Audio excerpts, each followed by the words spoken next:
just going to share screen here. All right.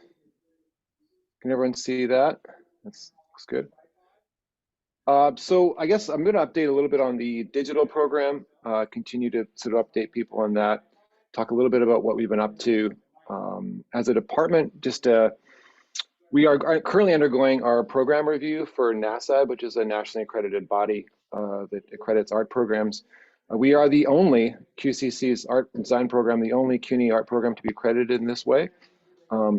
As you probably are aware, maybe you're aware, maybe you're not, but if you're not, it's a tremendous amount of work. It's pretty exhaustive. It's like a 300-page report on the school and the program, on our future projections, enrollments, everything like that. Plus, they bring in some colleagues that are also, art and design faculty and chairs from other schools who are trained to oversee in-person visits. So that's coming up in May. So we're actually preparing a lot of material, like shows and student work, and displaying it. So I thought I'd share that with you because it's a good opportunity, I think, for students you may be advising to go into our program to see what it is that we do here.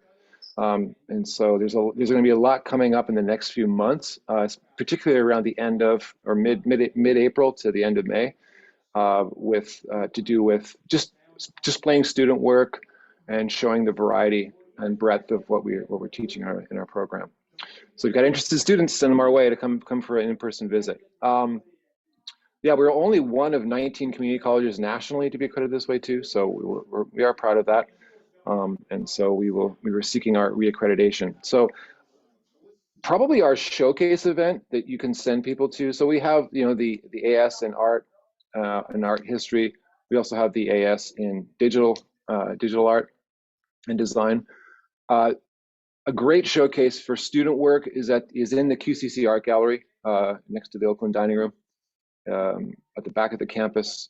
It's a beautiful, professional-looking gallery. Our student work is mounted in the most professional way possible, framed and on nice big screens. And so I think it also gives the community, our campus community, plus prospective students, a great chance to see some of the best work from the last 2 semesters.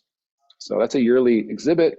It's curated, and we do a catalog as well, like an online catalog. So if it's possible, I will send William a link to that once it's published online, that you can just have students flip through the PDF as well. It's an interactive PDF that they can click links to as well. So I just want to get the word out of what we do, and we're doing all this work, and I don't want it to not be seen by people that might be interested in our programs. Also, for Women's History Month, we have a student-run gallery, or a student-focused gallery within our walls in the C building. It's always got shows running, and this the current show is I think it's 6 or 7 female artists it's for Women's History Month. It's called A Room of One's Own. So it's a themed show of women in our department doing excellent work across all media. So we've got collage in there, we've got photography, we've got film and video. So come see that as well. So and this is on currently. Actually, it's not on April 19th to May 19th. That's the other show. This one's on currently. It'll be I think it'll be taken down in a couple of weeks. So, but there'll be another show coming up in there as well. We're also pretty interactive in terms of our engagement with students. So if students want to get a snapshot of what's going on in our department, get them to follow us on Instagram. One of our new CLTs has really taken on the Instagram account and used it to promote both student work, events, and also internships and opportunities that are art specific within that we're aware of and that we're helping students to apply to. So it's a way to engage prospective students, and I'll just show you so yeah, there's like, one of the things that we're doing a lot of is open film screenings. So this was a discussion on the movie Scream from a feminist perspective, led by one of our outstanding students, Fabiana Fuentes. So that happened just this past week, but they're kind of regular events as well too. So they have lots of different film screenings and themed film screenings, usually around kind of a fun movie, but then also something that can be also explored with some depth as well too. And I'll get to the meat here of what. So these are some program changes for digital art I just wanted to cover. Um, the new courses that are requiring, the sort of impetus to change it was to make drawing a requirement, because so many of the portfolios that people are applying to, even with digital art, require a pretty substantial number of drawings. So we've made that a required course. We've also made intro to video a required course too. It wasn't before, kind of shockingly, but that change occurred within the last few years, so just before the pandemic. So drawing and video are now being introduced. Digital design 1 and 2 are basically your traditional graphic design classes, but on a computer. So they cover everything from Illustrator all the way to InDesign. So you go from flat work, posters and that kind of thing, into multi-page documents and package design, all sorts of stuff like that. So a real transmedia approach there. The digital imaging course is very popular. Its focus is Photoshop. So students oftentimes come in with some knowledge of Photoshop, but this is a really deep exploration on what the potentials of Photoshop are. And then our more advanced courses are the digital animation and design for motion graphics, and they have co-requisites, or in the case of design for motion graphics, a prerequisite of 290. And that covers animation. And so all those design elements that they're using, character designs, whether it be graphics or posters or title sequences, are now put in motion. So they kind of put everything together in those last two courses. And that's the trajectory of our program. So some things that got removed, let me just see here if I can. Right, so we did drop from required or either or the 3D design, intro to photography, color theory, and web tech. We kind of clawed back that and offered another elective.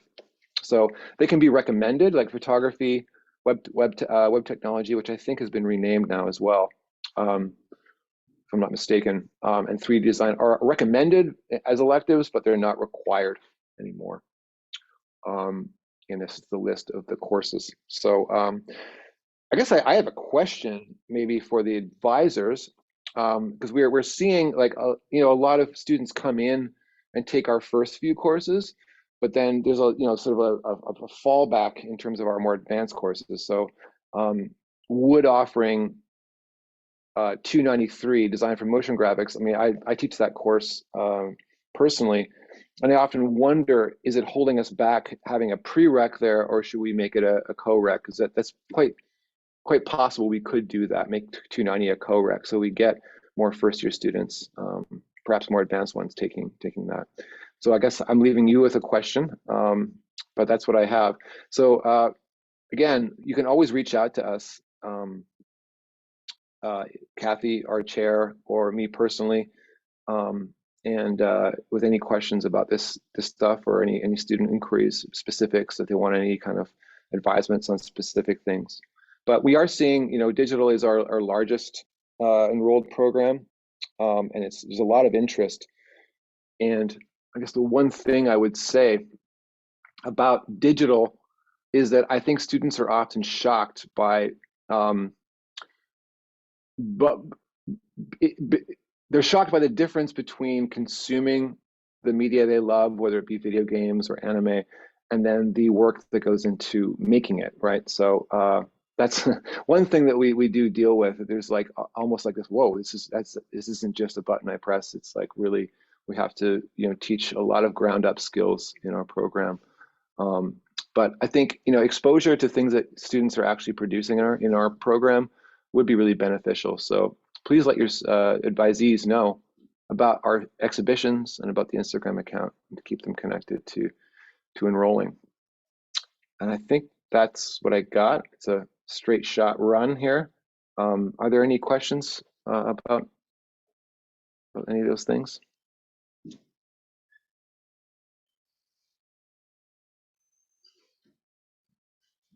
No? Tough crowd. It looks like it was pretty straightforward. Pretty straightforward, yeah. I mean, I've gone over that information about the digital courses before.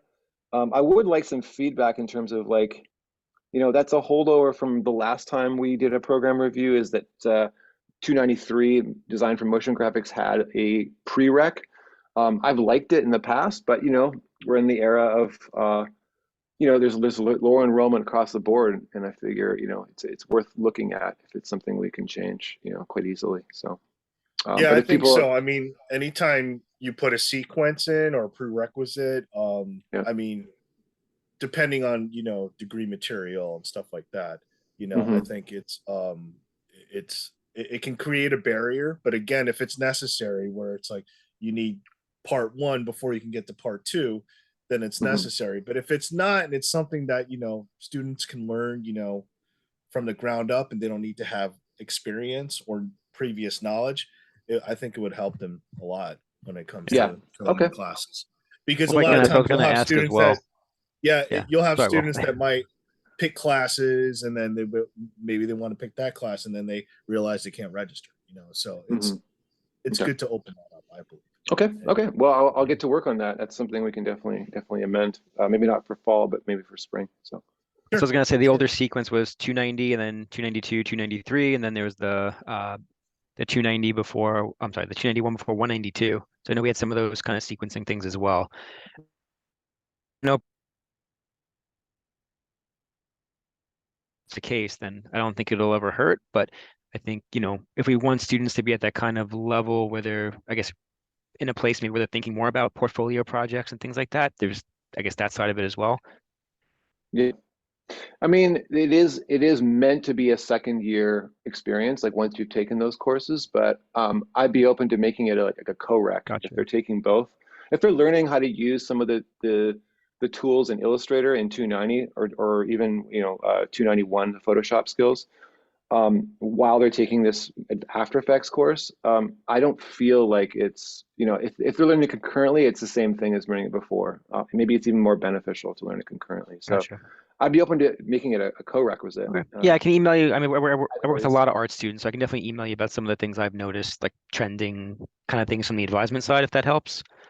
Yeah. That'd be great. Okay. Please do. Sure. Sure. I'm in a position to sort of make changes Perfect. Perfect. to our programs to serve the students because we want as many as we can get. So Gotcha. All right. We'll do. That's yeah, We'll do. great. thank you, Salvatore. All right. Thanks, Sal. Thank you, Professor Sullivan. Okay. So I think if any follow-up questions, I know folks can either forward it to me or they can contact you directly. Do you want me So to send to send them my email if you need to, any digital questions yeah, or any follow-up questions to this? sure. So yeah. Okay. Okay. Yeah, definitely do Great. that. All right. All right. Thank you for that. Next on the agenda is Professor Sedaris from chemistry. Good morning. Good morning. Good morning. Thank you very much for your time. Let me just share something that was prepared by our department. Just give me a second here. Sorry, concerning the different course or offerings. So I'm sure it comes to no surprise to anyone really that we have some challenges with enrollment. And we'd like to, we're kind of in the process of updating our digital footprint just to kind of try and attract as many students as much as possible. So there are some current updates planned for our website. We don't have any social media. That's a great idea, actually. So that's certainly something we're interested in trying out.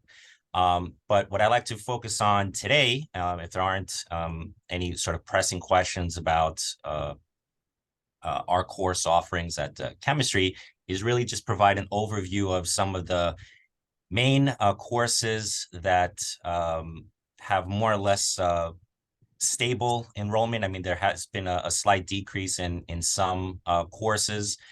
We no longer offer a few courses, specifically Introduction to Nanoscience, Lecture and Lab. That was Chemistry 116, 117.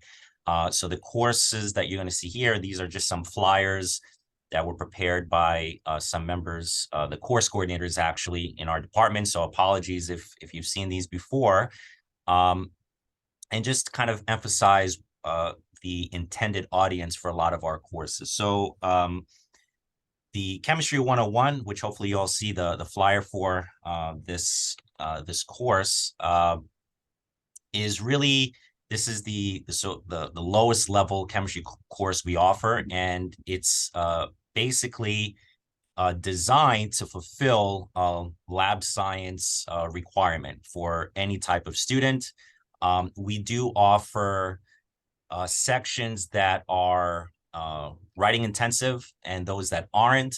I think moving forward, we'd like to emphasize which classes are offered in or which modalities used for certain courses, certain classes. So Chemistry 101, we're very comfortable sort of experimenting with different modalities. So, traditionally we have in-person lecture and labs. This is really going to be one of the first courses that we're going to try to offer in an asynchronous mode, asynchronous online mode. We do have online lecture and laboratory versions of this course. And what's important to know about this is that there's literally no math that's done, no calculations done in this specific course. So from our experience and just for from some feedback, internal surveys, a lot of students are kind of apprehensive about chemistry courses because of the math and the calculations that are typically required, and the fact that you have a lecture and laboratory component. So Chemistry 101 is the lecture component of this course, and students must take Chemistry 102, which they have to register for separately, and they get a separate letter grade. So in the past, there's been some confusion with our students. We do everything we can on our end to let them know that they have to be registered for both Chemistry 101 and 102, the lecture and the laboratory components respectively. So if they're not, then they can't receive this lab science credit. Okay, so this course is pretty much a survey course. It literally touches on many different topics. A lot of times the specific instructor that teaches it draws on their own expertise and kind of fine tunes the course, but it's intended for somebody who has no previous experience in science, chemistry. There's no reading prerequisite, no math prerequisite. So if a student really needs to fulfill a lab requirement, I think Chemistry 101 and 102 is an excellent choice, especially considering that we're going to offer it increasingly in an asynchronous online mode. Okay. The next flyer I have here is for Chemistry 106, Chemistry and the Arts. So here, as you can see, we have, again, a laboratory. All of our courses have a lecture and laboratory component. This course is mandatory for the digital arts and design degree. But again, it assumes it's open to anyone, excuse me, that wants to fulfill a laboratory science requirement. Obviously, it focuses as you can see from the title, focuses on the materials that are used in the visual arts. So we do talk a lot about some traditional chemistry topics that you would find in any of our other courses, but we're really fine-tune the material to talk about, for example, paints, the different parts and components of paints, dyes, which are used to color different objects. We talk a little bit about art authentication, art conservation. I believe there is a new degree or a new program that's going to be offered in gallery science, museum or gallery science, if I'm not mistaken, which is, I think, going to be offered a fully online degree. And we're happy to say that we're always going to offer at least one Chemistry and the Arts section that's going to be fully online. And again, that includes an online lecture and laboratory component. So all of those students, again, in the arts that want to fulfill a laboratory requirement, we would ask that this is really the course that's designed for them. Again, it assumes no background knowledge in science, chemistry. There are no calculations performed, no multi-step math problems. There may be some arithmetic that they have to do in very few cases, but it's, again, a survey course and really focuses on the basic materials that are used in the visual arts. So we have a bunch of laboratory experiments that kind of talk about the nature of light and color. They produce their own paints from scratch from the very beginning. So a lot of these activities in our experience are really what the students like, at least, more than the lecture components. These hands-on activities and chemistry experiments, they're very approachable. And like I said, we have quite a few topics that try and touch on the different types of visual arts. Okay, so from our point of view, any student that's interested in art, photography, you would go to, you would take this course to fulfill your lab requirement. Okay. Then we have a chemistry 110 and 111, and this is the way we've set this course up is very similar to chemistry 101 and 102, where students register for separate literally courses. Chemistry 110 is the lecture component, 111 is a laboratory component that will get separate grades for each. This course, as you can probably imagine, will cater to students that are interested in environmental studies. Now, to the best of my knowledge, this is not a required course for the environmental studies program that's currently offered by the biology department, but it's a nice prerequisite to the chemistry course that is, and it really focuses on topics like climate change, green chemistry, energy sources, essentially all topics that are relevant for someone interested in pursuing this environmental science track. So what's nice again about this pair of courses, chemistry 110 and 111, is that our department is actually very comfortable. We're experimenting with it right now to offer these courses, both the lecture and lab, in an asynchronous online mode, which we found is kind of important for students, at least in the past few semesters.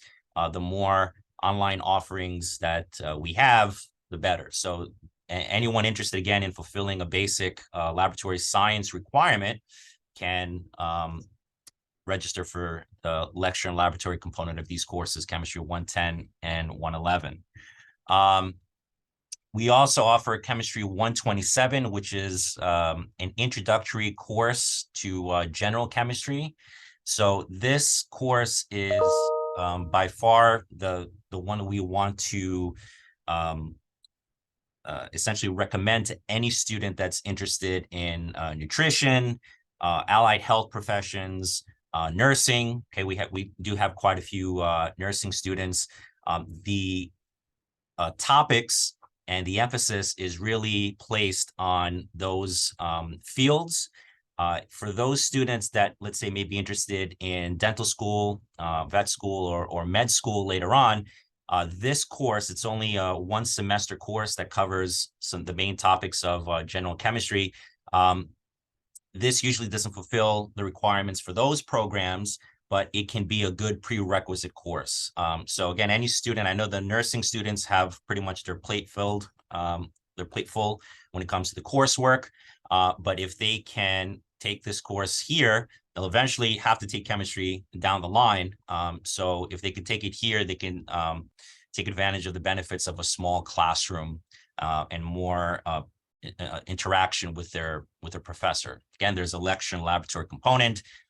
Chemistry 128, again, is an introductory course. It is recommended for certain nursing students. There are certain programs that require at least one semester of so-called organic chemistry. We like to also offer this as a prep course for chemistry 251 and 252, which is the full year of organic chemistry. And typically, if a student would take 151 and is interested eventually in taking the 200 level courses, we would recommend that they would take chemistry 128 along with chemistry 151 or chemistry 152 and chemistry 128. just to kind of prepare them for the 200 level courses. So this is the full year sequence of general chemistry 1 and 2. So for us, the numbering labeling scheme is chemistry 151 and 152. This is this is a course, full year course designed for STEM majors and engineering science majors. So if they need a year of chemistry, it should be the 151 and 152 sequence as opposed to the 127 and 128 sequence. So anyone interested in pre-med, pre-dental, like I said before, physician's assistants, they generally need these courses here in general chemistry. And the most advanced quote unquote courses we offer are chemistry 251 and 252, organic chemistry 1 and 2.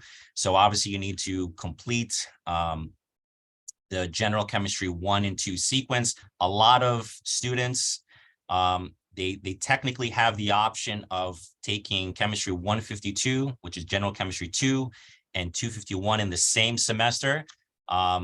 That's going to be very difficult for a lot of students. So if possible, try to advise against that. It's too much in our experience, but technically if the student is in a time crunch, they can register for both of these courses.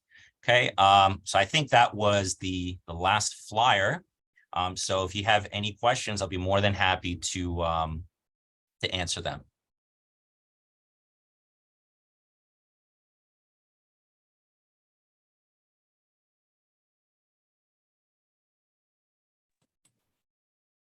Any questions? We've got a few minutes. I think it was explained pretty well. Yeah. Okay. Well, I appreciate your time, Professor Sedaris. Sure. Was really, really insightful. And if you have a copy of those flyers, would you be able to send that to me so we can Sure, distribute? absolutely. I can do that. And you can, if any students would like to talk to somebody in the department, we're always willing to interact with our students. You can obviously direct them to our chair, Dr. Sasan Karimi, but literally anyone in our department is willing to answer any of their questions about our programs and course offerings. Great. Thank you very much. Okay, well, we're right on schedule. So again, appreciate your time. Moving on, our next speaker is the chair from Theater Communications, Professor Jimenez. Hey there, how are you? Hi, how's it going? Well, thank you. Thanks for having me. So most of our, we have created our website to really answer a lot of questions for our students. And also, I think it's a great resource for advisors. One thing you should know about specifically, and I'm going to talk specifically about theater because I have other colleagues coming in to talk about the concentration for communications and then also media production a little later. So I'm going to talk about the theater program. I'm just going to share my screen real quick.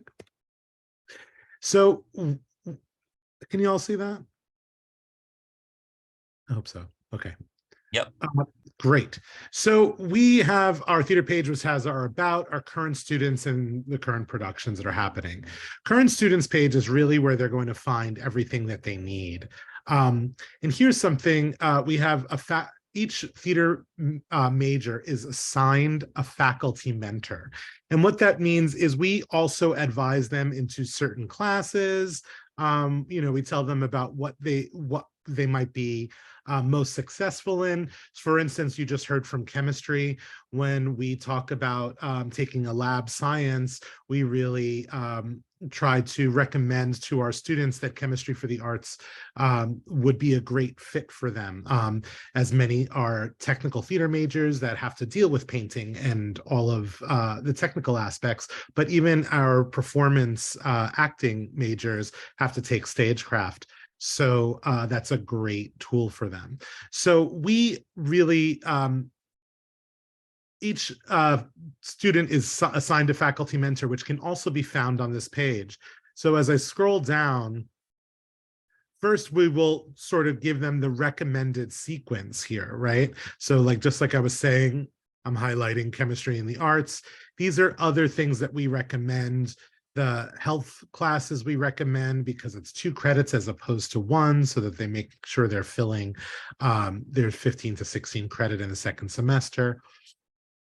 So these are really the recommended. Now, can it stray from that? Absolutely, right? So we also recommend MA 321, Math and Contemporary Society. But if someone is really interested in algebra and they have an affinity for it, they should be able to take Math 119, right?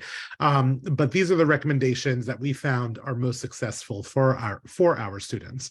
So we do have that on our recommended sequence right on the theater website and for the college. As we scroll down, I'll show you.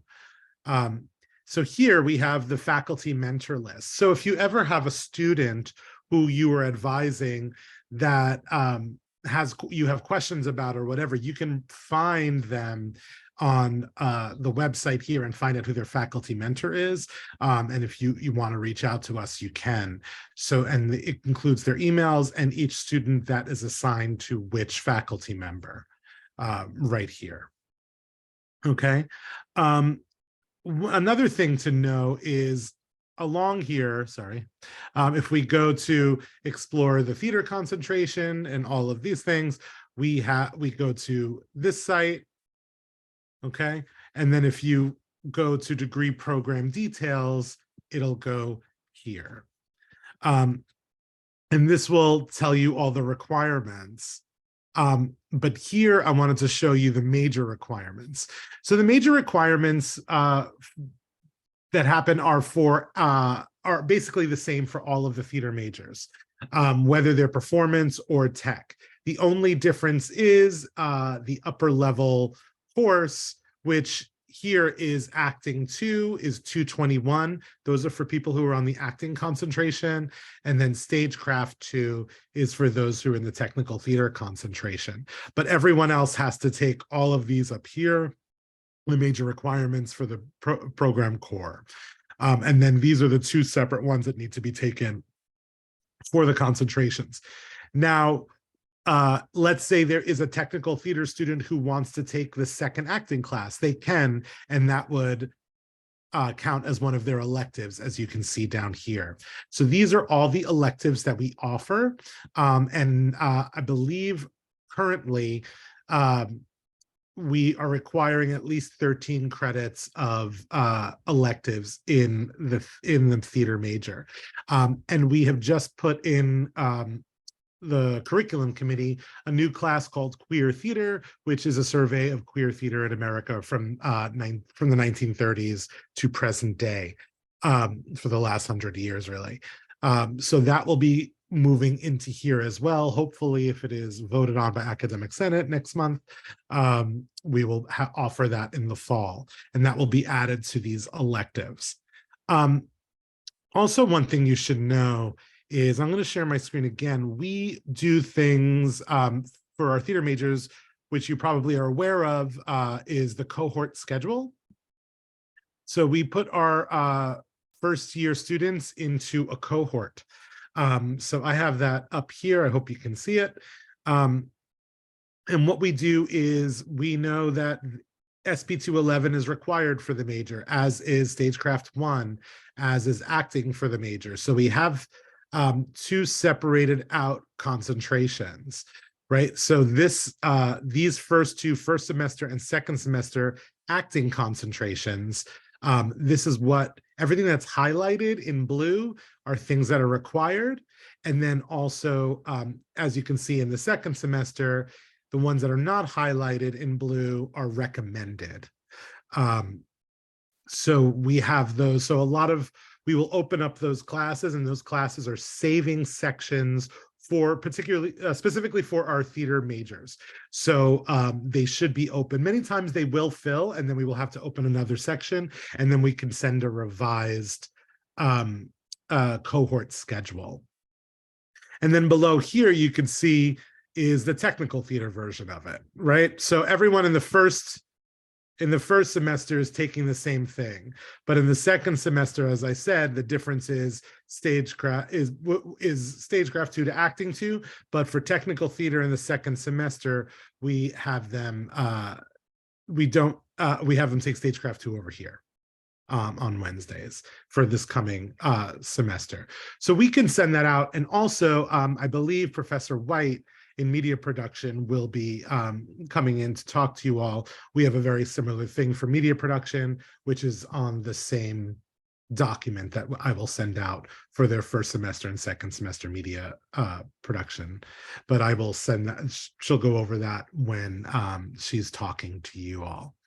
One thing that we do ask, and I can actually throw it in here, I'll put a note before I send this out to everyone.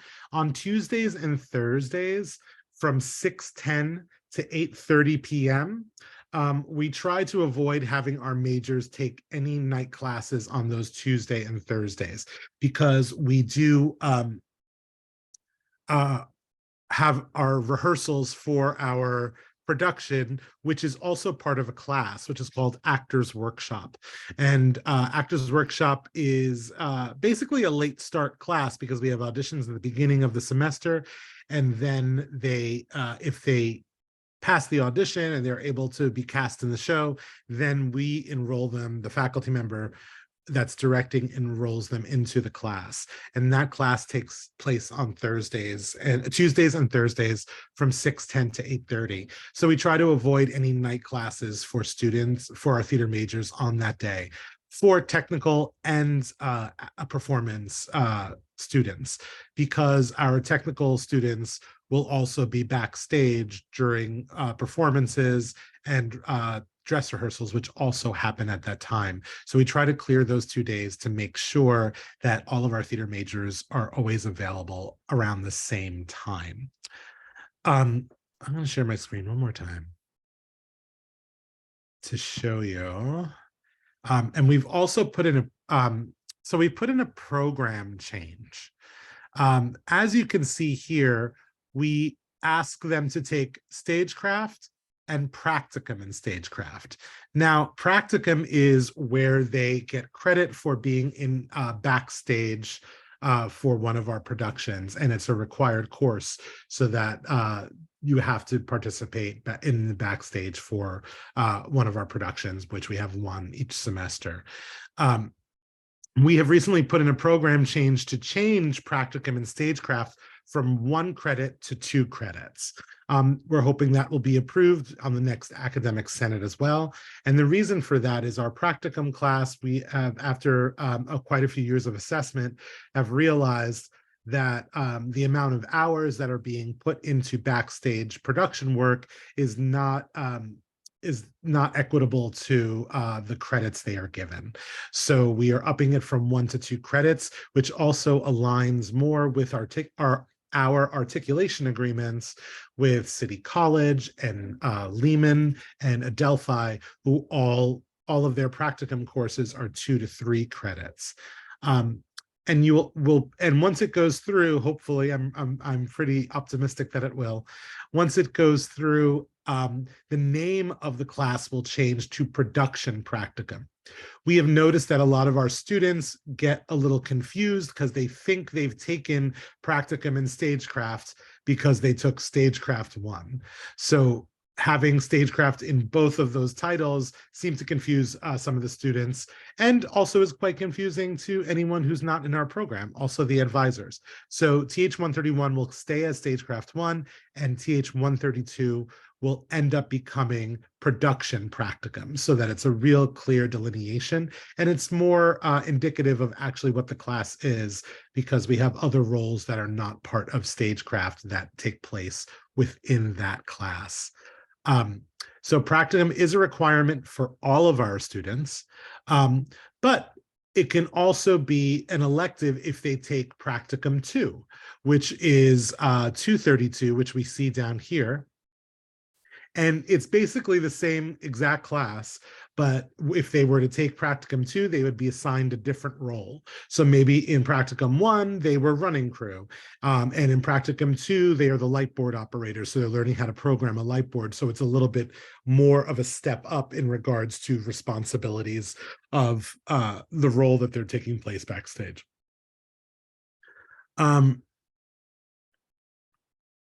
So we also have an independent study in theater. Sometimes we're noticing if students need an extra credit, if they're short a credit or two, which has happened quite often, advisors will contact us. And that's a place where we can give them an independent study if they're working on part of the show or they're working on another aspect where they can earn a credit or two. It's a 1 to 3 credit course, depending on the amount of hours, which is dictated by the faculty of record for that independent study. So that is a place where we can offer them work and study and credit for a specific job that is necessary and a learning skill. Will the course name for TH 232 change as well? Yes, so it will be Production Practicum 2 rather than Practicum and Stagecraft 2. So it'll be Production Practicum 1 and 2, which is TH 132 and 232. Hopefully, I believe the next academic senate is on April 18th. If that is approved, we've also put in a program change already. So if it's approved on April 18th, then all of this will go into effect immediately for next semester. So I believe when students in the fall take the practicum course, it will no longer be 1 credit, it'll be 2 credits. And I don't know how long it'll take from the vote to when that happens, because I know that registration is starting, I believe, in the middle of spring break. Is that correct? Do we know, anyone know? That is for, well, it depends on the special groups, but for us, it's April 5th with an ASAP. So yeah. Got it. Okay.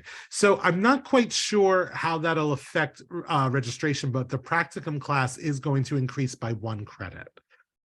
So it could only help, I guess, rather than deter.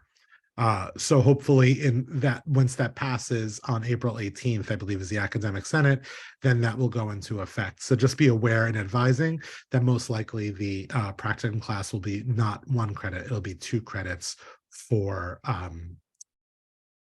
the fall. Any questions?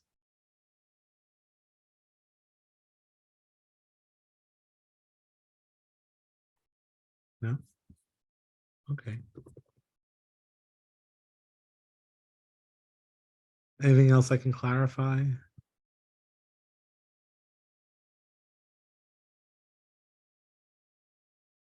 Did I lose y'all? I don't No? think so. Okay. I hope not. I thought I froze for a second. I was like, wait, what happened? No, but what's interesting is the addition, well, hopefully there's changes with the history course you quoted on about the queer theater, and then I think Yes. it's adding the credit to the practicum. I think will help. That's for the transfer process, basically, just to match the transfer, To match for a other transfer, students. and also to be in alignment with the number of hours that the students are putting into the class. 1 credit doesn't really equal the amount of hours they have been putting into the class. So we wanted to increase it, and then it also aligns with the transfer credit, and it also aligns with, we've had this dangling credit when we changed, there was a change in the program where they needed 13 credits and most classes are 3 credits. So they were getting 12 electives and they needed 1 more credit towards graduation in our program, and it just didn't align. So we were like, that also will help with that if they have the 2nd credit for Right. practicum. 1, it makes it more equitable, easier to transfer our articulation agreement, and we won't have that dangling credit where we're looking for independent study or something for them to take in order to graduate. No, that's great. That provides a lot of flexibility. I know that we've had several cases we've worked on with students, so that's great. Great, good to know. That was part of the program revision thought process. Right. Yeah. Well, Professor Jimenez, thank you so much for your time. you know, if anyone has any questions, just let him know. You guys can email him or let me know.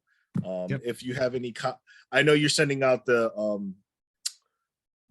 cohort schedule. the block schedules, right? Yeah. So you'll okay, great. So once we get that, And I'll provide also notes in it about the Tuesday and Thursday night class space where we don't want them Perfect. scheduling anything.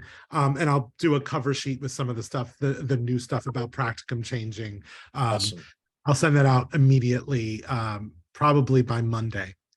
Sure. Appreciate it. Cool. Yep. I'll keep everyone posted. Great. Awesome. Okay. Thank you so much again. Thank you. All right, moving on. Professor Bonshali is here. Hi, good morning. Good morning, You're on everyone. mute. Oh, there you go. Yes, I know. Okay, How are you? good. Good. Okay. So thank you for allowing us to discuss our program very quickly. So we had made, so first of all, I'm the coordinator for the medical assistant program, as well as the medical office assistant certificate program. And as William mentioned, my name is Punita Bansali. So, you know, the big thing with our program in the recent year is that we did make a lot of curriculum changes last year. So it's been confusing. In fact, we've made curriculum changes almost every year in the last year. So a student who starts in like fall 21 will have a different curriculum than a student who started in fall 22. And they'll also have a different curriculum than a student who started in fall 20. So I know that's been a little confusing for the students because they talk to each other and then they wonder why they have different requirements. So, you know, it is important for everyone on our end to be aware of these different changes that have been taking place. And that's why there might be inconsistencies in what students are required or what is required of students. So the major changes we made in the last round of curriculum changes was to the business department. So as you can see here, these are the current core requirements for all students, medical assistant students from the business end of things. We removed 2 courses, transcription and dictation, BU 812, and we removed word processing, which was 907. And instead we added 918, medical billing and coding 2.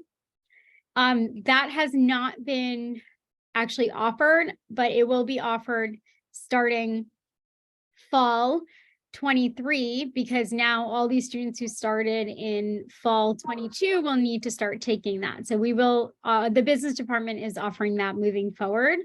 And they're still offering BU 812 and 907 because there are those students from previous cohorts that would need to complete those requirements. Another major change is that HE 110 CPR originally was part of the internship requirement. So not all students had to take it. They only had to take it if they were also taking BI 961. But now HE 110 is required for all students, CPR, 1 credit. So, you know, those are the major recent changes that have taken place. And then I think the internships is probably kind of amongst the more confusing component of this program. So right now, as it stands, because HE 110 was removed out of internship, students still have the choice between BU 600 from the business department or the internships from the biology department, which are BI 961, BI 950, and BI 951. So I just wanted to mention 2 things related to these internships. One, BU 600 has not been offered basically since the pandemic because between the pandemic and then also just students not registering for it and not having high enough enrollment, they haven't really been running it. So, you know, the long-term goal is to run it, but right now they're doing, if a student wants to take BU 600, they are doing substitutions for that. I believe CIS 101, but the student would have to reach out to the business department for that. On the biology department end, students can do BI 961, 950, and 951. These are called phlebotomy internship and field experience in medical assistant.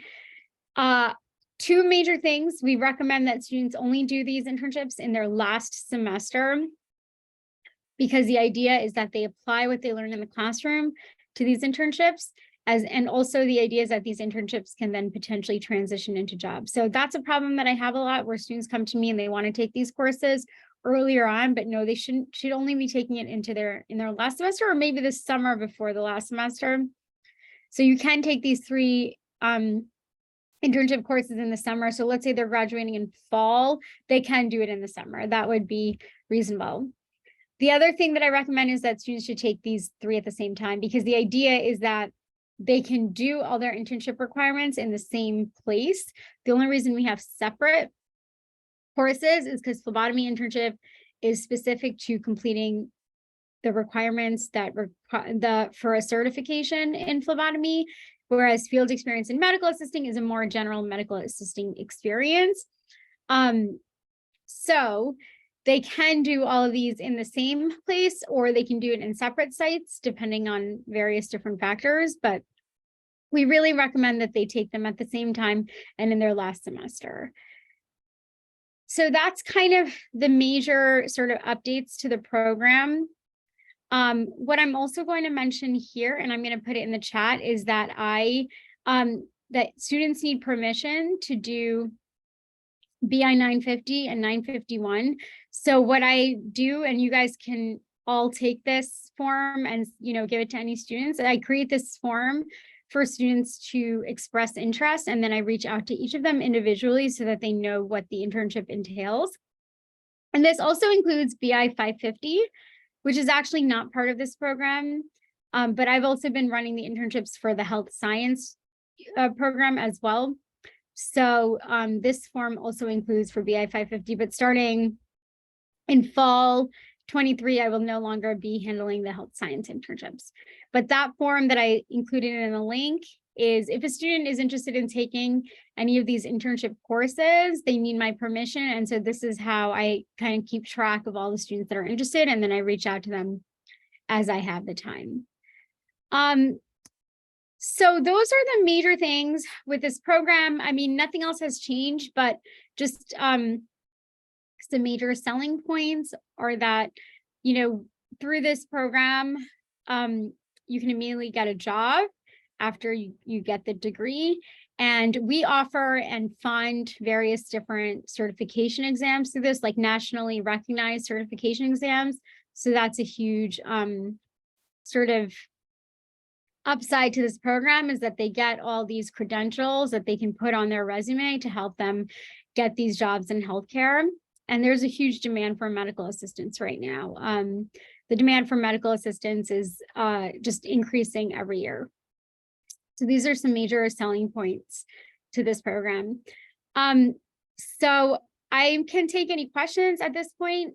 And also, I actually had 2 questions for you. I have a question. Yes.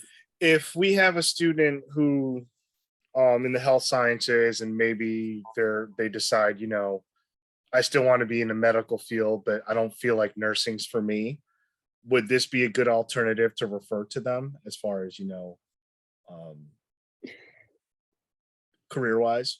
Absolutely. So we definitely, advertise it as an alternative to nursing. So nursing is definitely a much more demanding degree. So a lot of students sometimes don't get into the nursing program. The requirements are more stringent. So a great alternative to that is medical assistant. You are gaining clinical skills as well as administrative skills. So medical assistants are often referred to as jack of all trades helpers, because in a medical office, they're really on their feet doing things both with their hands and as well as at the desk. So it's really a great alternative. And we, students who've taken 301, for example, and 302, we will then allow that to substitute for BI 111, which is Intro to Human Biology in our program. And a long-term goal for our program is to have more of a bridge between the medical assistant program and nursing program, so that students who do the nursing requirements but don't get in will have an easier time transitioning into the medical assistant program. So it is definitely a great alternative.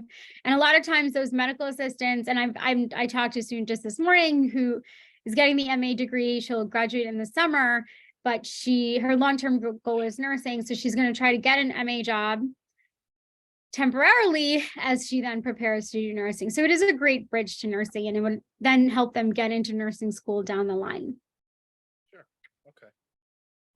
I believe you have questions for us now. Yeah, but Yeah. did anyone else have, I mean, I see that Sal wrote something, the anatomy and physiology is just one thing to keep in mind. Did you mean that like that's a requirement for nursing?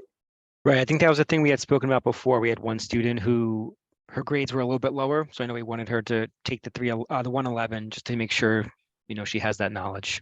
Yeah, I mean, we definitely accept it as substitution, but if a student is getting like a D in both, then they should be taking BI 111.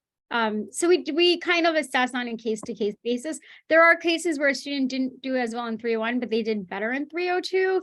And that tells us at least that they kind of improved, they grew, and they learned the stuff required of them in 302. So then in that case, we might accept it, again, like I said, case-to-case basis, but we really do want those students who shot for nursing and now are trying for MA to have, to get some help towards their degree.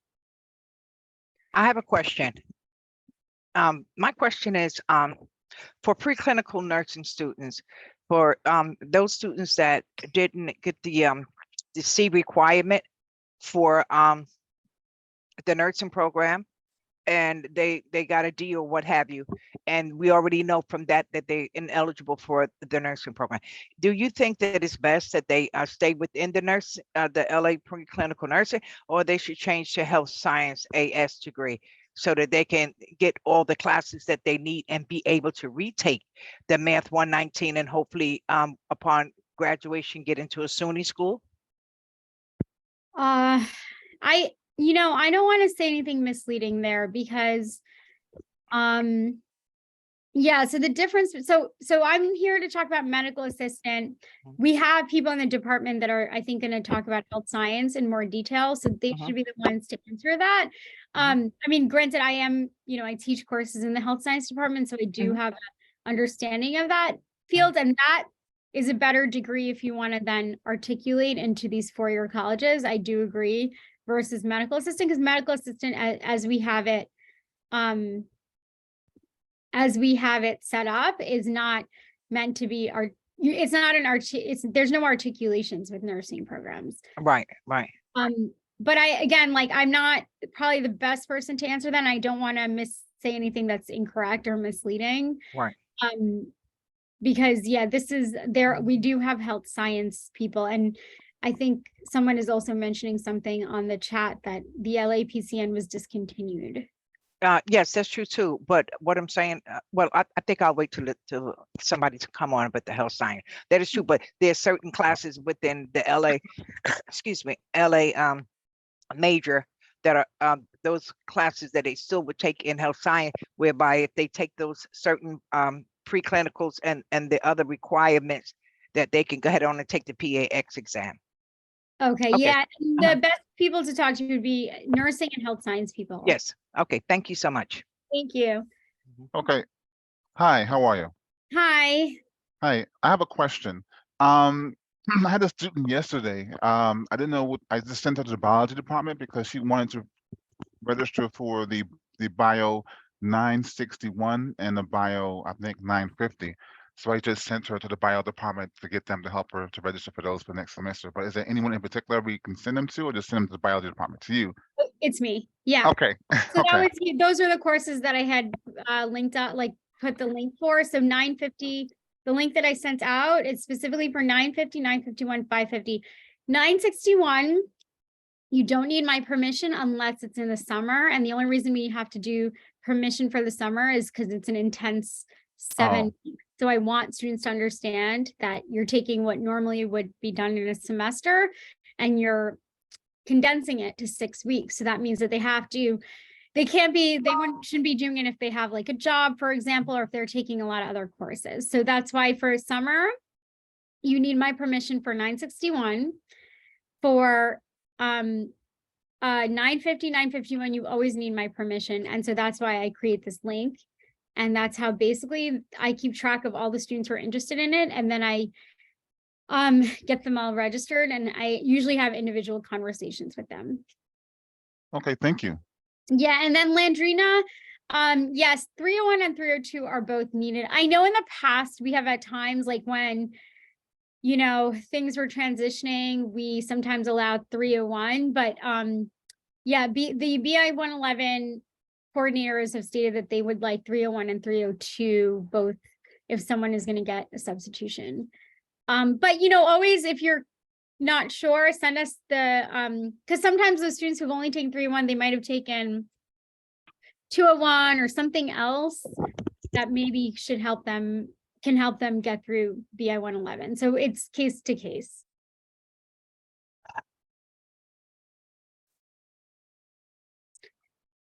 Any more questions?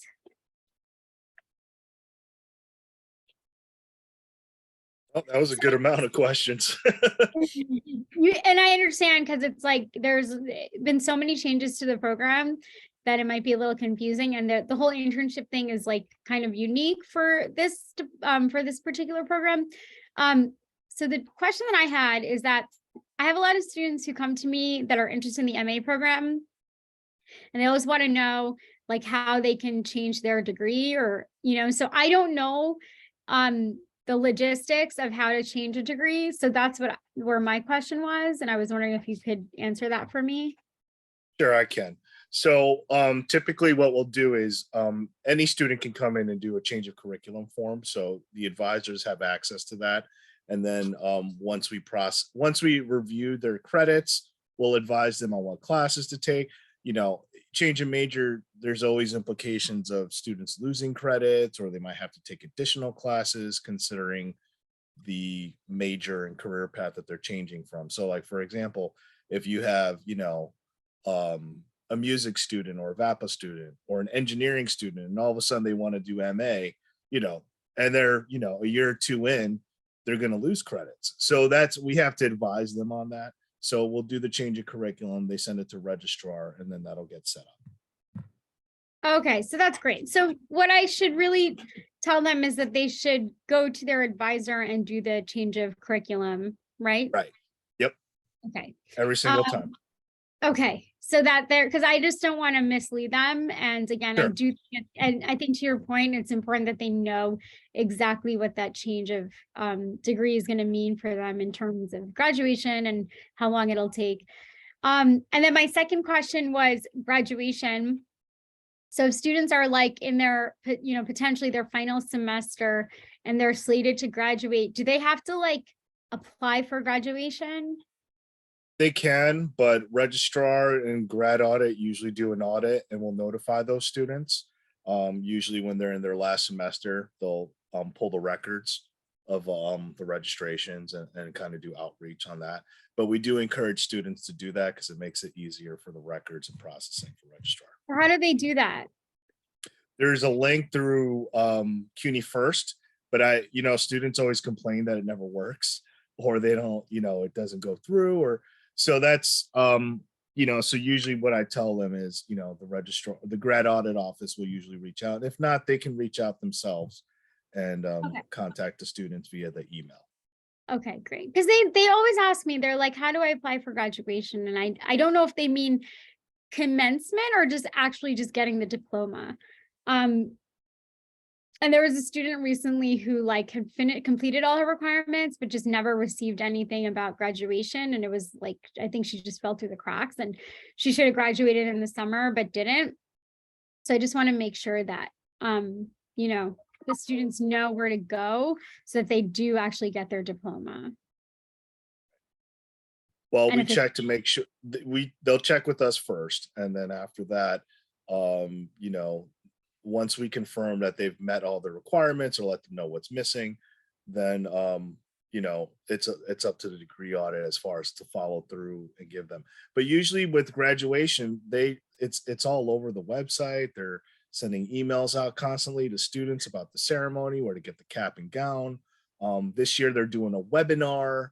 They're inviting, students to come and attend it as an information session. So we're doing a lot this year regarding graduation. Okay, great. Yeah, I mean, there's the actual ceremony, and then there's actually just, the receipt of the, like, graduating officially. So I think that's where I'm always a little confused. So I understand now that they can apply, but they should be also getting emails from the registrar.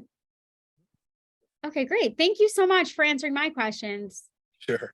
Anyone else want to add to that, or did we cover that? Okay.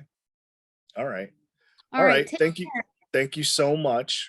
Again, do you have any, I think you had some flyers or that PowerPoint with the updates. Could you send that to us, or any information? Great. Yeah. I appreciate it. And we do actually have an updated flyer as well, so I'll send that over to you. Awesome. Great. Okay. Thank you as always. Take care, everyone. Have a wonderful day. Thank you so much. Okay. Next is Professor Franca Ferrari. How are you? Let me share your document. Thank you. I reclaim the time that the previous speakers Right, went over, just to have I mean, if I'm able to finish on time, great. But I don't know. No, take your time. We'll make the Yes. adjustment. Don't, Yes. it's these things happen. So go ahead, please. No, that's fine. I cannot see my my slides, but it's okay. So I cannot see. Hold on, I cannot. Yes, no, I don't know why I cannot see. I just Can see all everyone else see the picture of screen share?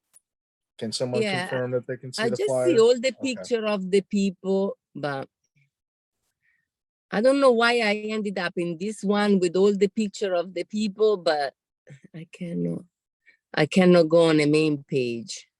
Oh, but okay. So anyway, I know them by heart. If you can see them, I can go through. So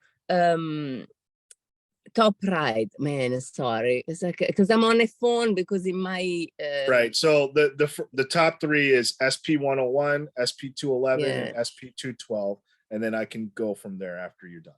Okay, so, but first I just want to say there are two courses, SP 215 in the other page and XP 216.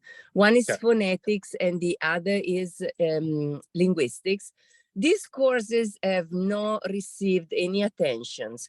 And I advertise them through this channel, but I also advertise them privately to different advisor chairs, but also outside. They have not received any attention. I think 216 never had one student, and 215 had maximum 9 or 10, so it never ran. The problem is that if these courses don't run in the next couple of years, then they will be eliminated, and consequently also the concentration in speech pathology will be eliminated, because these are courses fundamental for the concentration. Now, one thing that I believe is that people don't understand the importance of these courses, and not because of my courses, but in general. First of all these courses should be taken phonetics first, SP 211 and 216 linguistics, by ESL students, meaning all students like me who come at QCC and they don't have a good command of the English pronunciation, phonetics, and on the English grammar, linguistics. They should take these courses. These courses are part of the scientific world in the Common Core pathway. So instead of sending these students who need improvement in their speaking skills and in their writing skills, and I can testify because I have students who literally cannot speak English and they are in my classroom and I help them, but obviously their performance will not be the best. And also in writing, and for the writing, we all know from English to the to the writing centers, what are the difficulties. These two courses are scientific courses. So instead of sending students to take geology, which is a great course, or astronomy, which is great course, but all those students who don't know what science course to pick and they want to improve their knowledge and competence in English pronunciation, but also in English grammar, they should be sent to these courses. I don't know how to advertise them. If they are, I advertise them also outside CUNY to try to find participants, because if these courses don't run, they will not be on the book anymore, which is a loss, because honestly, to have in class a student who barely speaks English, because we don't have now a remedial system anymore, is something that it's not good for the student itself, okay? Because it puts the students under a lot of stress because of his performance. And at the end, his performance could be improved just by taking phonetics and linguistics. So these two courses, I don't know how to advertise them, but please, if you have any ESL student who does not know, ESL, English is a second language, and you feel there is something that he needs to improve, either in the grammar or in the speaking, please. And he does not have a specific major, so he has the choice he has the possibility to choose a science course from the Common Core. Please send them to phonetics and linguistics. The same for students who don't know what science course they want to take, but they want to improve their competence and knowledge in a second language, okay? So I know the foreign language department advertised this course to their students, and I'm thankful for that, but please also keep in mind those students. And finally, the group that this course was created for is the speech pathology groups. I have 8 speech pathologists majors. They cannot graduate, okay, because the course does not they cannot graduate in this concentration, so they have to move to communication concentration, because these courses don't get the enrollment. So that's for 215 and 216, so please keep them in mind. As far as all the other courses, SP2 101 is Introduction to Communication. If you see that a student is an ESL student and he does not want to take phonetics or linguistics, and you feel that he will not do well in a regular SP211, please invite him first to take 101 and then 211. 101 will ease him into communication and into public speaking. It will give them a general idea on how to write an outline, and so then it will be easy then for them to take 211. I'm saying, so this 211 course, honestly, for the first time in this semester, I had students crying because they didn't want to deliver the speech. And I felt like, no, you cannot cry, because I feel like it's not correct, okay? It's delivering a speech. It's not correct that you are so agitated, so stressed that you cry. So if you feel that the student has some reserves against public speaking, suggest him to go to 101 first and then to public speaking, because it's the first time that I really realize how anxious many students can be. And so imagine students who even don't have a complete domain of the English language, because it's not their language, how they could feel. So that's why phonetics, linguistics, and 101 are very good for students that they need an extra time before being able to perform in 211. 212 is interpersonal communication. We offer it every semester. Is a writing intensive, and is a course designed to study the dynamics of communication between two people, maybe a small group, maximum 3 people. And it looks at how we should conduct in a communication one-to-one in different settings, and also how to solve conflicts. SP213 is intercultural communication. This is a very popular course, and it teaches which are the basic principle of communicating in an intercultural global society.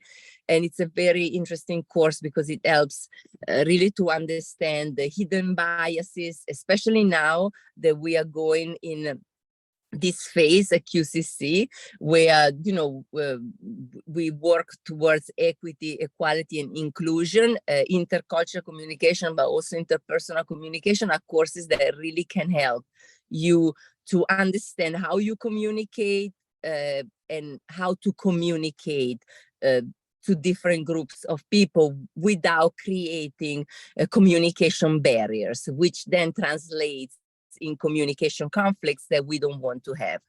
SP214 and SP217, these two courses, 114 is professional communication.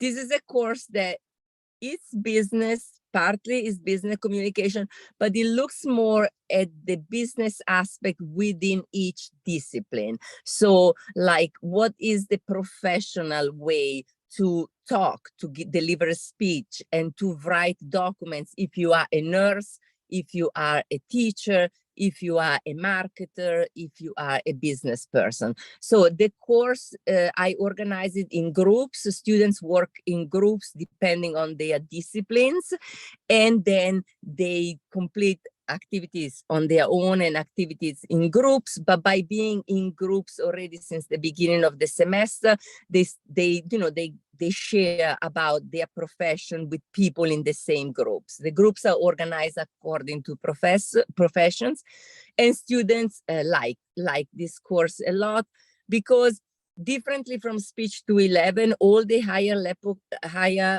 upper level courses in communication have better reception because there is not the factor of delivering a speech. That's a real fear factor.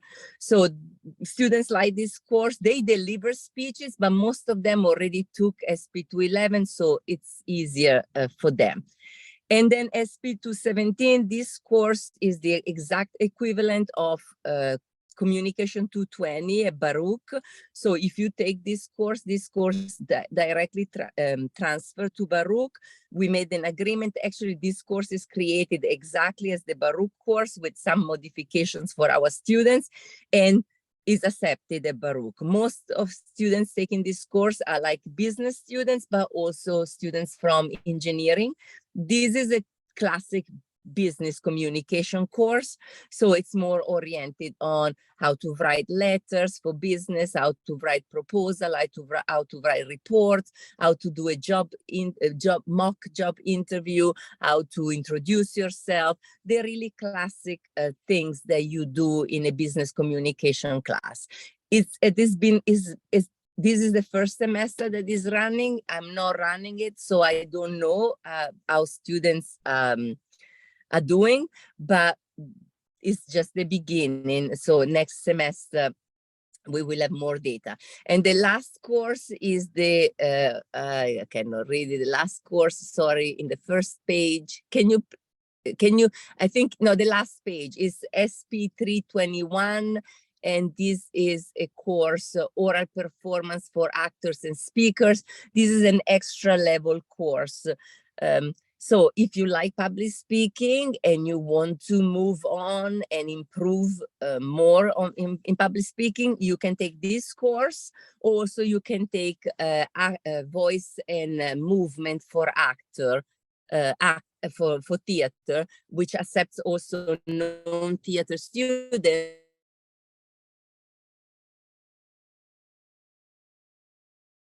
Improve your non-verbal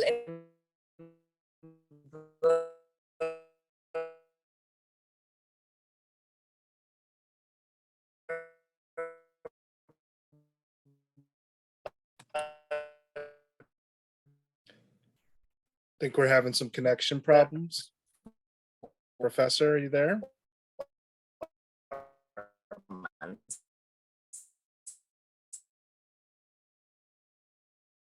Okay.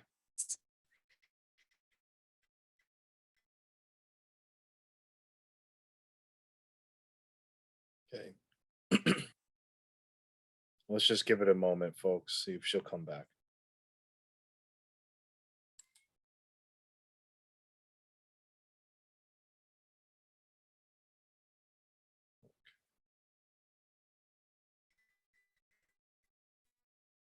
Eh,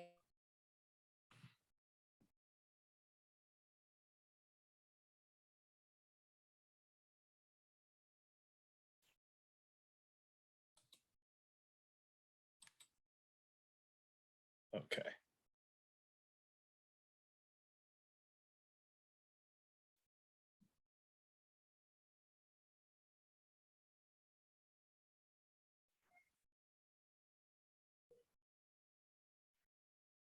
Okay, folks, let's just take a moment here. We'll take a 5-minute break. We're gonna wait for the next speaker at around 12:30. So just take a few minutes and I'll be right back.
Okay.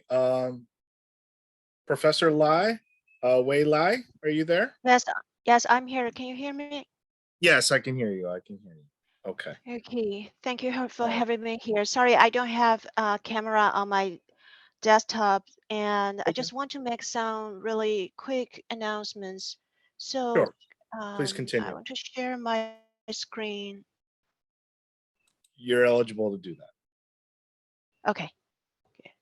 Sorry, can I come back next time? Because I don't know what happened to my presentation. Sorry to interrupt you. Sure. We got cut off. Do you want to wait a few? No, I cannot wait. Actually, because we started late, it's rolling everything late. And this is another problem with the technology, and I want to redo it. When is the next day that I can redo it? The 29th. Okay, the 29th. At what time? Okay, I will check with you. I will redo it the 29th Yeah. because I didn't see myself. I don't know what happened. And now I Okay. have to run to another meeting. Okay, sorry to All right. interrupt everybody. Thank you. That's okay. Okay, thank you. Sorry about that. Please continue. Okay, so the foreign languages department just want to share with you some news about our majors and agreements. So for Spanish program, I'm very happy to inform you that the Spanish concentration has been approved by CUNY and will begin implementation in the upcoming fall 2023 semester. And this is an exciting development that will provide our students with an enhanced language learning experience and broaden their cultural perspectives. And also, I wanted to update you on the status of our articulation agreement with York College. We are pleased to report that the agreement is almost completed, and we are expecting a final decision this semester. So once the agreement is completed, that will create new opportunities for our students to continue their studies in York College. And that's for the Spanish program. And for Chinese, we have a new scholarship that is available for full-time enrolled students at the QCC who demonstrate financial need, especially those students whose academic programs don't have foreign language requirement, but if they want to take Chinese language courses, elementary language courses, but they have to pay tuition out of their own pocket. Now this scholarship can cover their tuition. So please encourage your students who plan to sign up for an elementary Chinese course or are hesitant to enroll because they have to pay the credits on their own. Now the tuition can be covered by the scholarship. We have about 5 slots every academic year, and to apply for the scholarship, here is the link. And if you have any question regarding Spanish or the Chinese scholarship, I'm typing the email in the chat room so that any questions or you want to know about more detail, you can always contact us. For Spanish, the coordinators' names are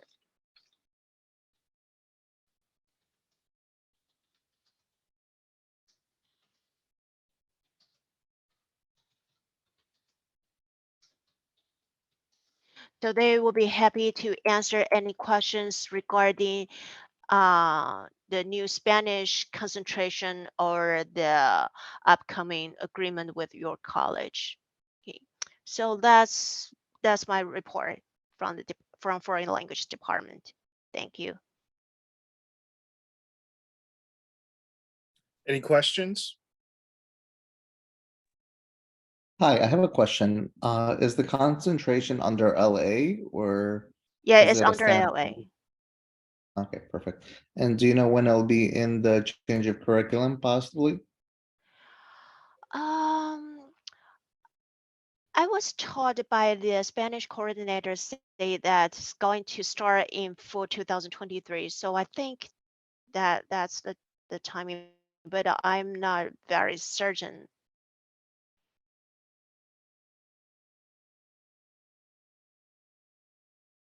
Thank you. Sure. Just one more thing. So I think the curriculum will be published this semester, but I'll forward the question to the Spanish coordinators, and they will have the answers, and then I will forward the answers to the advisors.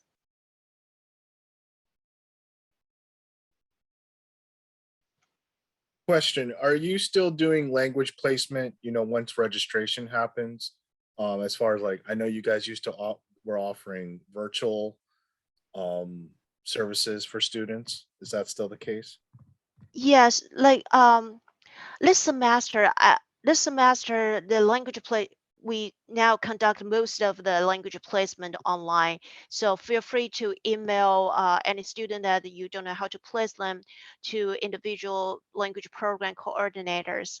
And we still hold virtual sessions a week before the semester begins. And after the semester begins, then we have in-office placement sessions.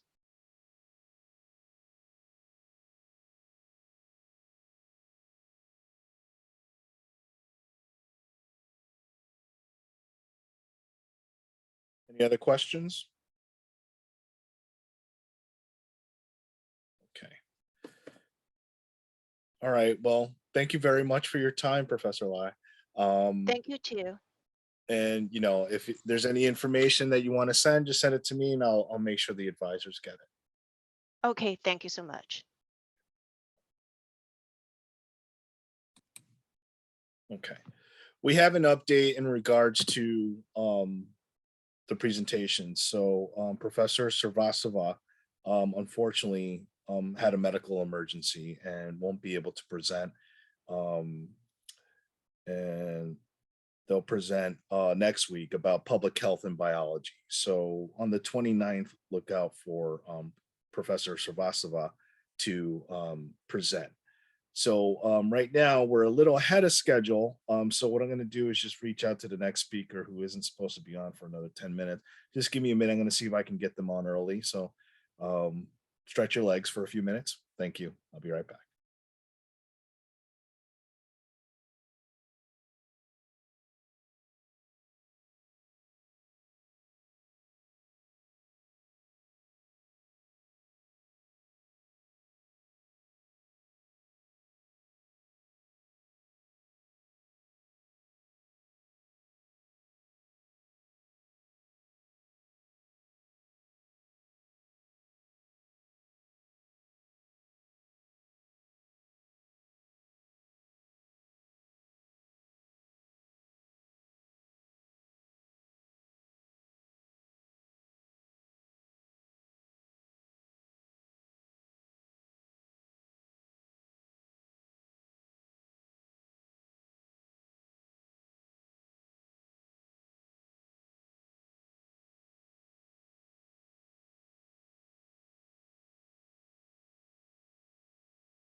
Okay, we have a special guest who is filling in, Professor Griffin from Gallery and Museum Studies. Hi, how are you?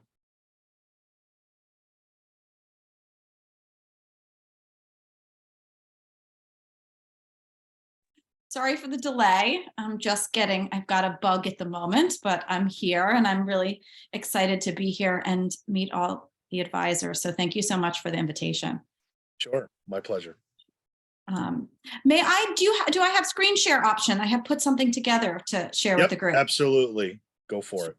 Fantastic. Okay. So I welcome any questions because I think, so please feel free to just jump in. Don't interrupt me if you like. So used to teaching that's always nice to actually have conversation. I think we have the smallest of the majors. And one that maybe that quite a few of you may not be so familiar with. So just ask questions.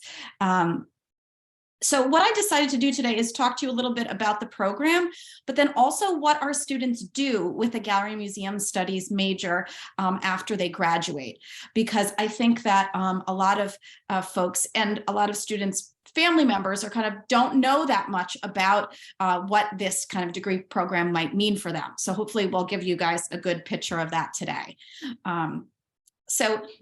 Why would a student be interested in Gallery Museum Studies at QCC? So we have really small classes. A lot of our classes are independent study. Doesn't mean students are working independently. They're often working very closely with me, but a lot of the classes in the major are only about 5 students. So I know everybody. I know where they go after graduation, what they're doing each semester. So there's a lot of mentoring involved with this program.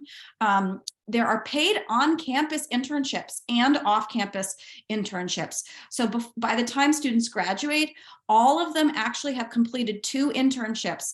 So they have things to put on their resume so they can continue to work in the field. Faculty, myself and others, and we have extensive visiting speakers throughout the program, have experience working in galleries and museums. So we're teaching what we know and what we do. And we also have a lot of options for courses online or in person. So there's quite a lot of flexibility for the students. We just recently did a survey of our graduates, and we found that almost 95% of our graduates of this program are going on to related academic programs or jobs in galleries and museums. So we're highly successful in bringing our students through the program and then into the field.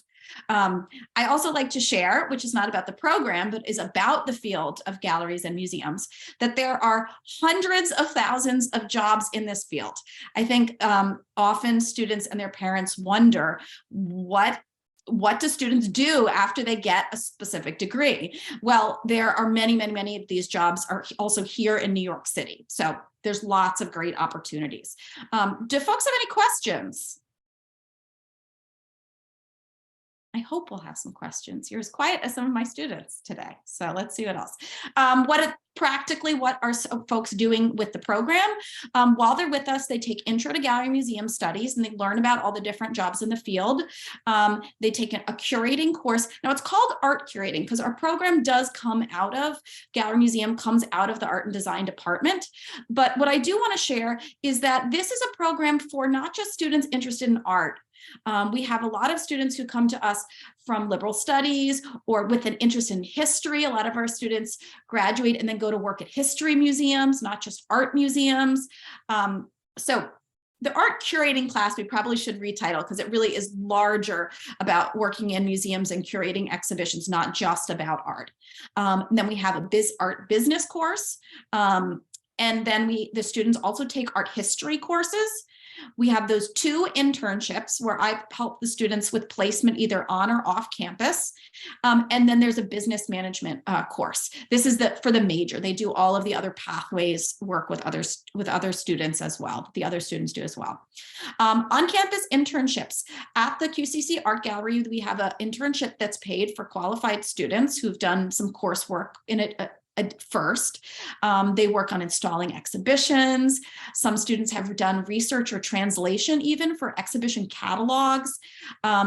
We have students and graduates working on a database that has all of the objects in the collection, using the same database that museums like the Met are using. So the students are getting hands-on experience in our program that they can take then to jobs in the field, tours, things like that. Another internship at the Kupferberg Holocaust Center. We have a very close partnership with the Holocaust Center and are really thankful to the staff there. Students have done internships with their oral history project with Holocaust survivors, have created audio tours, have done research into objects in their collection, and have even worked on curating and organizing exhibitions there. After graduation, these are some of the institutions that students go on to do a BA or an MA in.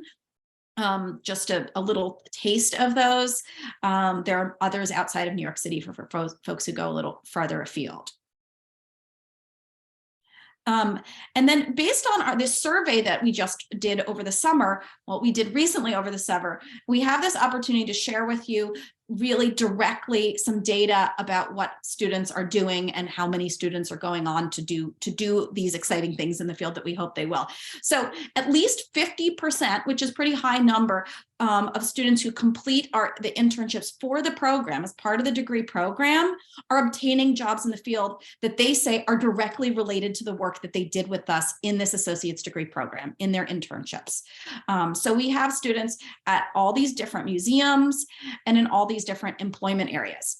So what I'm going to do now is actually give you a sense of what some of our specific students are doing at specific museums, because what I've found from talking to other advisors in the past, talking to students and their family members in the past, is that again, folks don't necessarily understand what they can do with the degree. So this, I think will show you directly what our students or graduates are doing. So Alejandro Leal Polito is working at the Metropolitan Museum of Art in collections management and registration. So this is, some of you, everybody here knows, sorry, my screen changed a little. Everybody here understands what the registrar does on campus. Actually, you know what? Here's where we can get a little interactive. Can I ask for one of the advisors, can somebody tell me what a registrar is? What do you think a registrar is? It doesn't have to be in the world of museums or galleries, but you could say even just what do our registrars do at the college? Keep track of student records, their enrollment, their credits, their personal information. All records are kept by the registrar. Exactly. So that is similar to what Alejandro Leal Polito does at the Metropolitan Museum of Art, but we substitute the student for the artwork. So he is working on tracking all of these thousands and thousands of artworks, of modern and contemporary artworks in the Met's collection, and making sure that they are appropriately stored, cared for, sometimes loaned out to other museums. When I met him almost 8 years ago when he first came to us, he told us this is where he wanted to work specifically. And here he is a number of years later, a number of degrees later, doing exactly what he planned to do. And that's him on the left working at the KHC in an internship on our campus, and now at the Met where he is employed currently. Visitor services and engagement. Many of our students come maybe with retail experience or some hospitality experience just in their work that they're doing to pay for their education. And then that really applies to the idea of visitor services. So Carla Medina graduated from our program. She now works at MoMA PS1 in Queens in visitor services. So think about exhibition tours, giving people information when they visit the museum. So that's where she is currently. We have another student who worked with us, Angelica Palmer, who works at the Bronx Museum in education and public programs. So she helps plan the programs for students, for young children, for adults at the Bronx Museum. So also people who are maybe interested, we sometimes get students coming to QCC who are interested in education, but maybe are not sure if they want to teach in the classroom. They have some interest in museums, or interested in history, or interested in youth working with youth. And so then museum education and public programs is something they might find that they can go into after doing our degree. F.A. Boji is amazing. She was with us most recently. She works in restoration and conservation. So she worked for the New York Parks Department, restoring monuments. She went down to DC for a special fellowship recently to learn about paper conservation. Now this is an area, conservation, that needs a little more science. So some of our students who find, they're interested, if you get students who say, I'm kind of interested in art, but I'm also like really good in biology. Or we have students who are interested in science, but like want to do something like a little more creative as well. You actually need to do some chemistry and some biology to be able to go into restoration and conservation. So this is maybe a good fit for a student who has some of those interests, both science and some STEM and some art, or some STEAM, which we can say. Fine art services and art handling. We have a lot of people who want to do hands-on work, but are say, you know what, I really like art, but I'm not really good at making it. But they may be involved in actually art handling. We have students who come also with, maybe they do for their day job, where they're paying for their education. They have some experience in even driving, right? We have long distance truck drivers. I've had students who do that, and they have skills that go into this area. Students who've done construction, they understand materials. They can also certainly benefit from our program and go into fine art services or art handling. Lastly, more on the commercial side, we have students working at a number of different galleries, or graduates at a number of different galleries and auction houses. So those students are interested in sales, right, or have experience in sales, and are interested in the creative world and want to figure out how to put that together. This is an area they can go into that they don't always need a BA for. They may just need as an associate's degree in the right experience.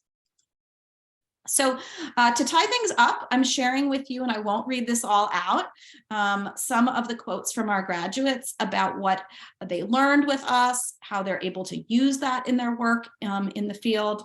And I think we're finding that we're seeing quite a lot of one-to-one kind of bringing what we do in our coursework, then them able to be implementing that in their jobs.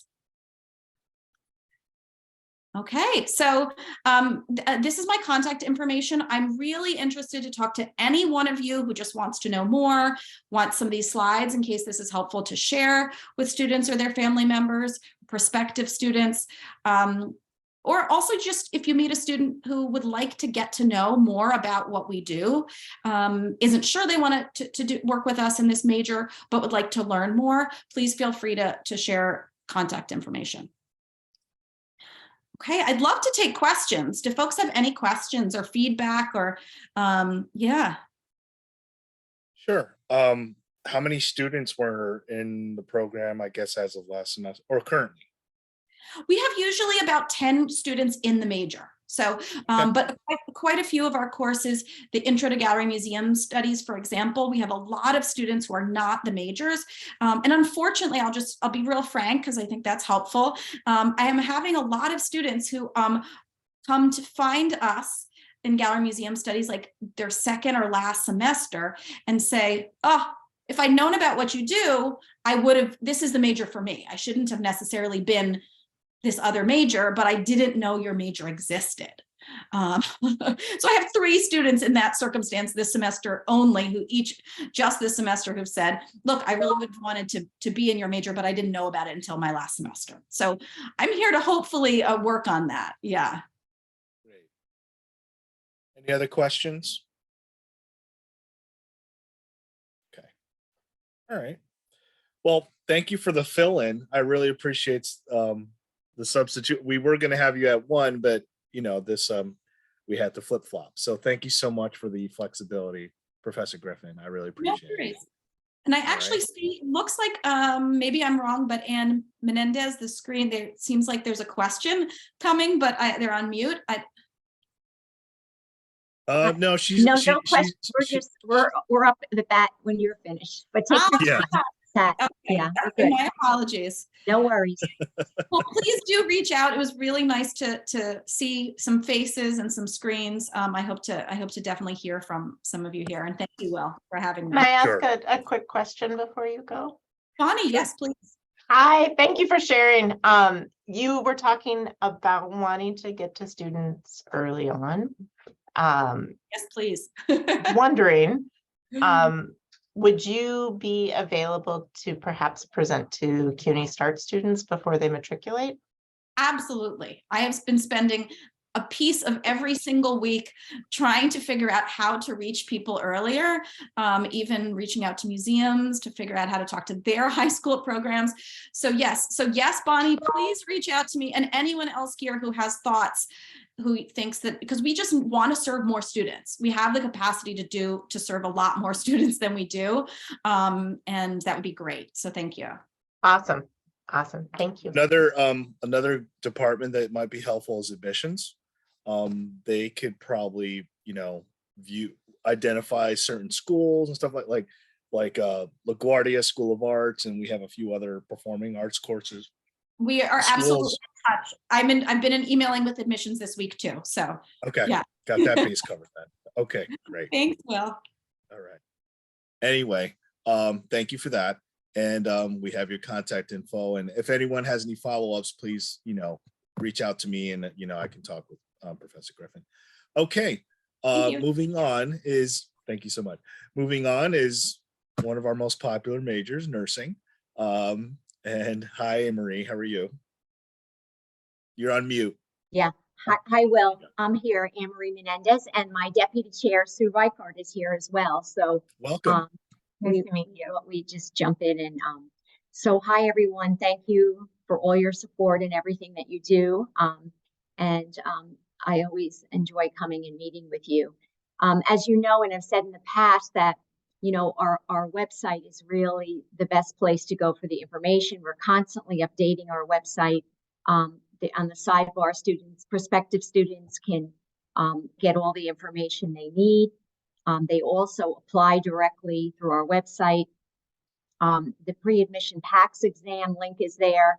And this round for the fall, we're accepting applications up until March 24th, which is this Friday. And then the admissions will close for the fall. I know Connie Reyes, who's our program coordinator, and I have been speaking, and I know some of the questions, so I'm going to start with talking about our A&P. We've been in discussion, the nursing department with the bio chair, Dr. Nidhi Gadori, and she feels that there doesn't need to be an expiration date on our anatomy 1 and 2. So in the past, as many of you know, students would have to have completed anatomy 1 and 2 within 6 years. If not, it was expired and students would have to complete those courses. Dr. Gador doesn't feel that's necessary. It's unfair to students. So we do not have an expiration date on anatomy and physiology. We do continue to have an expiration date on microbiology for students that are applying because we're talking in microbiology, they're talking about infectious disease. And of course, there's no better example than what we've been through with COVID over the last few years. So students will have to have an expiration date of 5 years for microbiology. So the question I know that's going to come up, because Connie already prepped me, what happens in the past, this would be kind of an opportunity for students who took anatomy and physiology many years ago. If they didn't do well, they would repeat it. We still will look at their original A&P now. So if they took it 8 years ago, we will use that grade for admission. Now, I know there's students in the pipeline. So we're saying that this is effective probably in the fall 2023. So students will need to abide by these rules. Remember that we always have, and we talk about this all the time. I think we have all our ducks in a row, we have all our criteria set, and then there's these gray areas. Remember that we always have the option for students to appeal. So if there's something that seems a little bit, you're not sure or whatever, students can appeal, or they can reach out to our nursing department and call Connie Reyes in our department would be the best person, or you can email me. The other issue that came up is about the WU grades because they don't become an F at this point.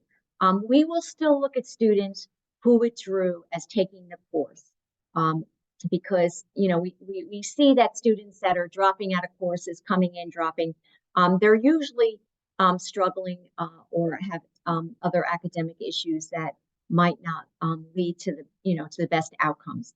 Again, we understand that there are issues and students have things happening in their life. They can appeal.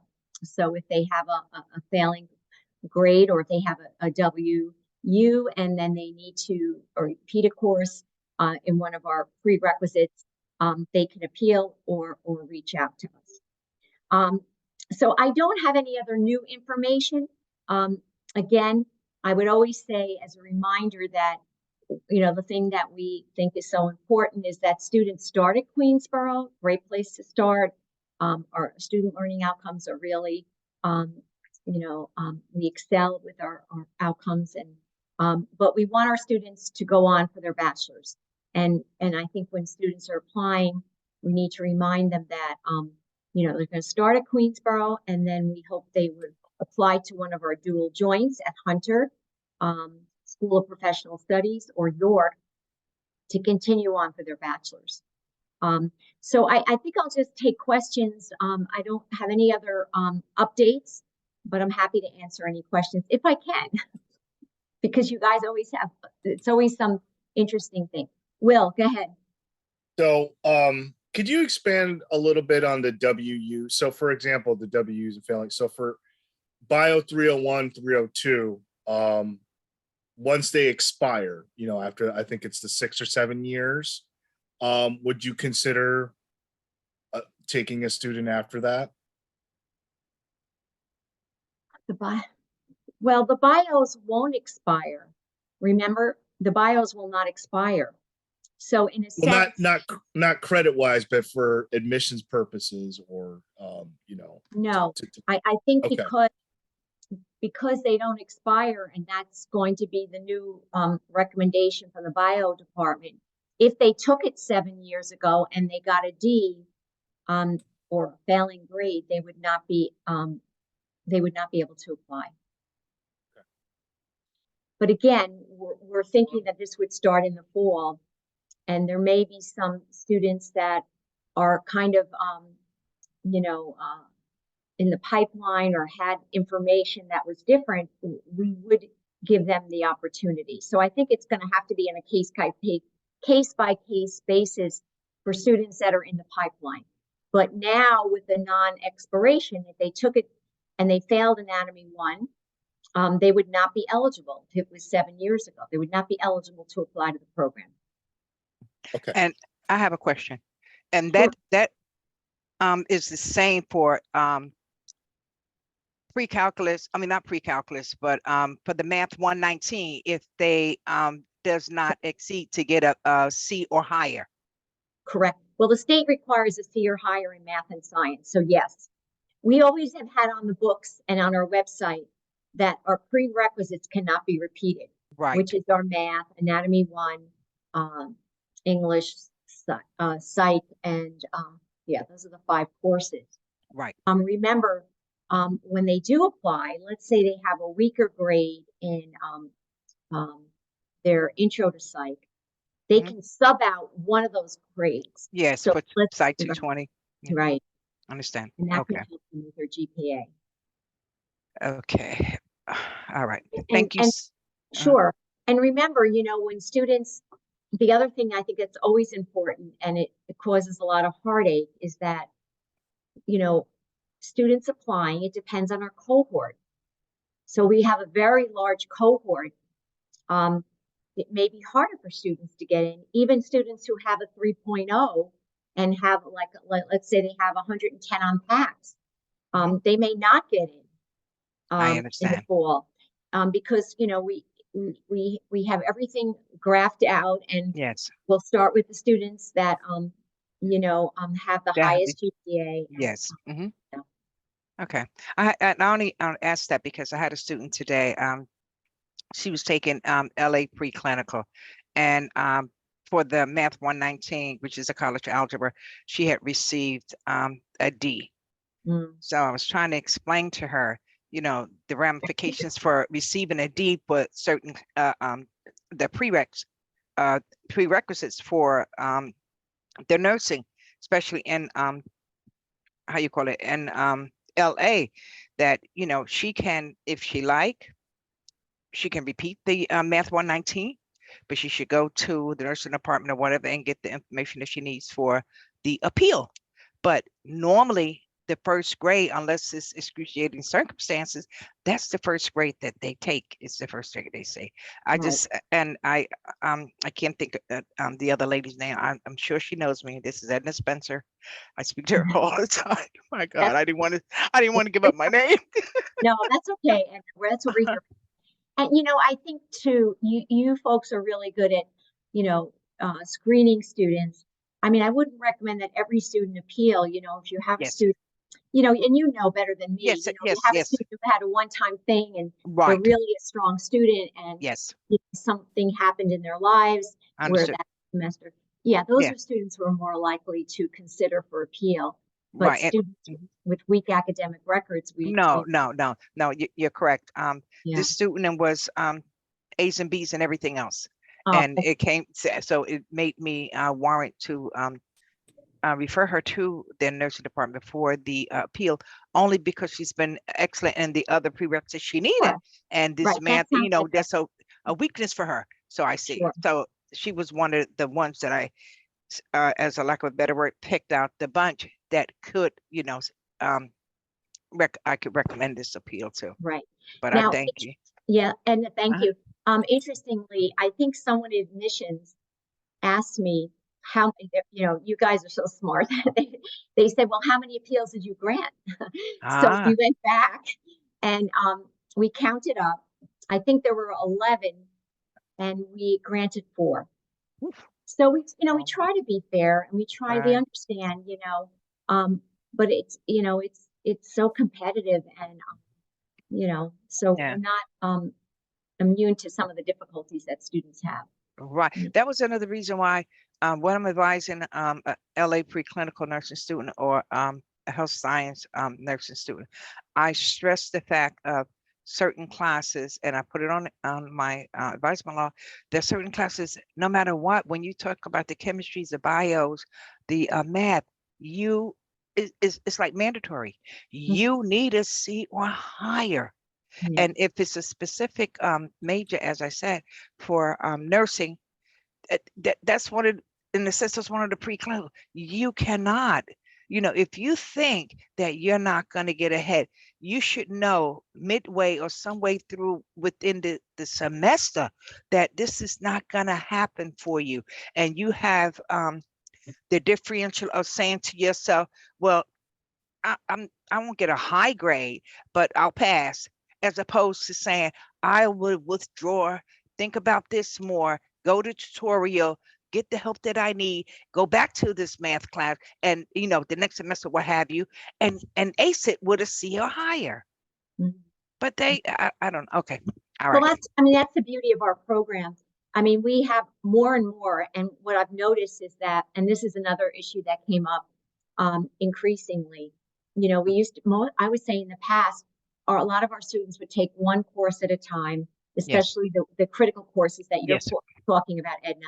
Mm-hmm. Now I see students taking, and our ASAP students, of course, taking a full load.